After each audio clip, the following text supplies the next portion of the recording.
Tadi yang sudah sempat disampaikan informasinya adalah ya BI hari kembali menurunkan suku bunga di 25 basis poin. Saya ingin dengar terlebih dahulu tanggapan dari Anda, Pak. Ya, keputusan ini. Saya rasa keputusan ini bagi bank secara umum positif ya, dan tentu dengan 5,5% ya dimulai dari keputusan di bulan Mei ini, saya rasa ini diperkirakan akan ya diharapkan akan suku bunga akan kembali kepada titik kurva yang lebih normal begitu, di mana suku bunganya akan diharapkan akan bisa sama atau di bawah dari suku bunga interbank gitu ya. Dengan demikian diharapkan akan bisa mendorong ya baik ya layanan perbankan yang lebih tumbuh lagi. Tapi tentu ini nggak tergesa-gesa ya. Dan saya lihat juga posisi Bank Indonesia juga masih bersifat polisinya masih tight ya kalau lihat dari kondisinya. Tapi kita memahami dan tentu menghargai polisi itu.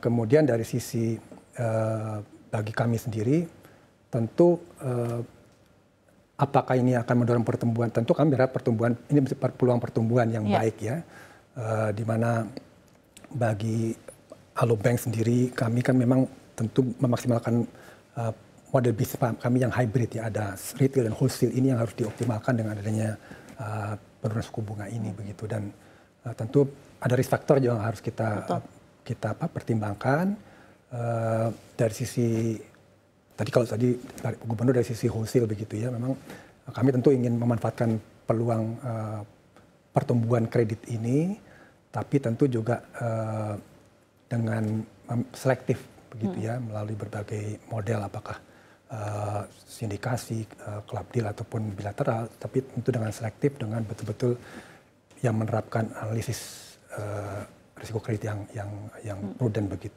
Nah, kalau dari sisi retail, saya rasa juga ini suatu sinyal yang positif ya untuk meningkatkan affordability, juga permintaan yang meningkat gitu. Memang tentu akan ada permintaan dari kredit retail, tapi tentu peningkatan ini kan harus diantisipasi dengan proses penilaian kredit yang makin prudent. Dan penyaluran yang makin prudent. Jadi karena meningkatnya kredit tentu juga harus ada menjaga peningkatan NPL ya, Pak, ya? Menjaga NPL juga harus bisa terjaga. Jadi secara umum saya rasa ini peluang yang baik, tentu positif begitu, dan tapi kami tetap juga dengan kehati-hatian dan tidak tergesa-gesa untuk bisa optimalkan ya fungsi kami sebagai intermediasi bisnis begitu. Jadi dari digital perbankan menyambut ini dengan baik, optimis, tapi tetap melakukan penyaluran kredit ke depannya, dalam hal ini ekspansi dengan prudent tetap ya Pak ya, apapun itu, karena memang masih ada banyak ketidakpastian secara makroekonomi juga di depan gitu ya Pak ya. Seperti yang disampaikan, dengan adanya pelonggaran suku bunga Bank Sentral ini kan tentunya membuka ruang ekspansi kredit yang lebih agresif. Ya Pak ya. Kira-kira langkah-langkah ke depannya apa Pak untuk Alobank untuk semakin memberikan push atau support tersendiri, ruang kredit semakin besar tapi semakin prudent dan semakin sehat penyaluran kredit yang dilakukan Alobank? Tentu kami tentu juga tidak terus meningkatkan dari sisi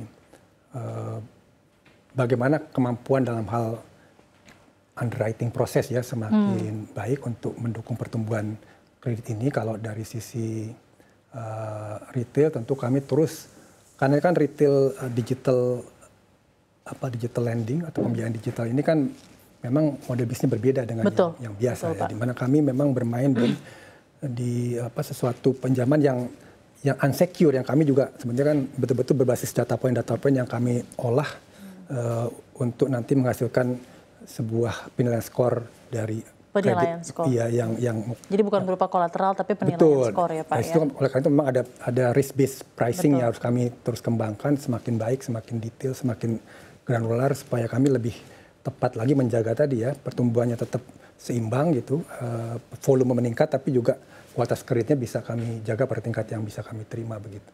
Itu yang di sisi. Jadi yang terpenting adalah bentuk-bentuk internal scoring untuk kredit ini ya Pak ya. Karena ya mungkin ya tentunya dengan suku bunga kredit semakin menurun, mungkin terbuka lebar orang untuk meminjam gitu ya. Tapi bagaimana ini tetap memanfaatkan ini tetap sehat, gitu, tetap prudent dan NPL tetap terjaga ya Pak ya. Oke. Nah mungkin ini menarik nih Pak. opportunity lainnya dengan ada tren suku bunga yang menurun gitu ya Pak. Bagaimana strategi Alobank dalam menarik nasabah baru?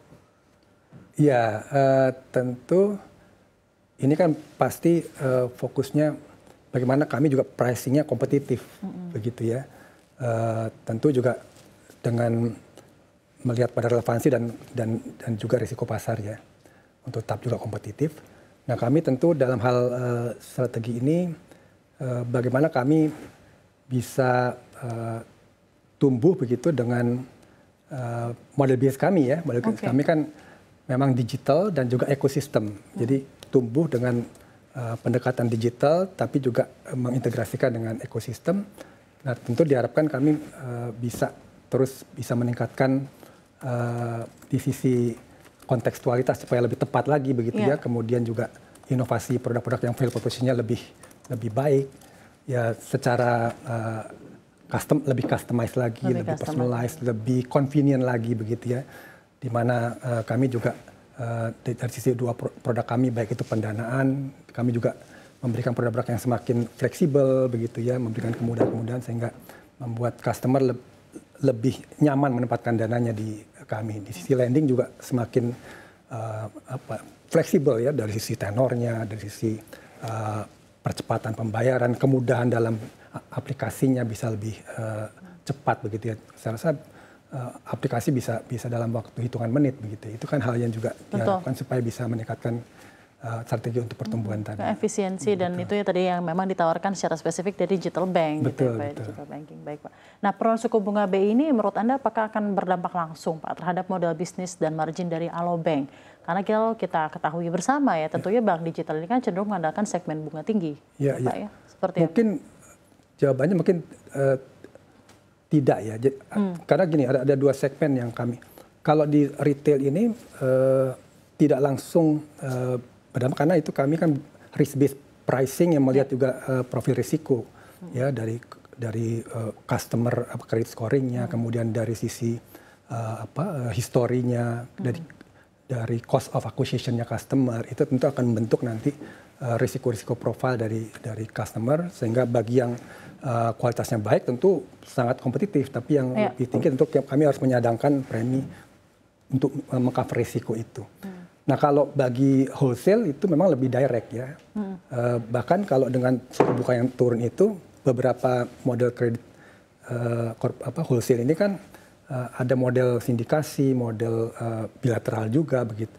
Kemudian modelnya floating bunganya. Jadi kalau suku bunga acuannya turun, ya terus ikut turun semuanya karena baik BI rate-nya, baik rasio JIBOR, Indonia begitu. Itu kan otomatis dia akan turun, maka kami tantangannya tentu harus bisa menekan dari cost of fund-nya ini supaya ada ruang margin yang cukup untuk mengcover pertumbuhan begitu ya. Itu yang saya rasa.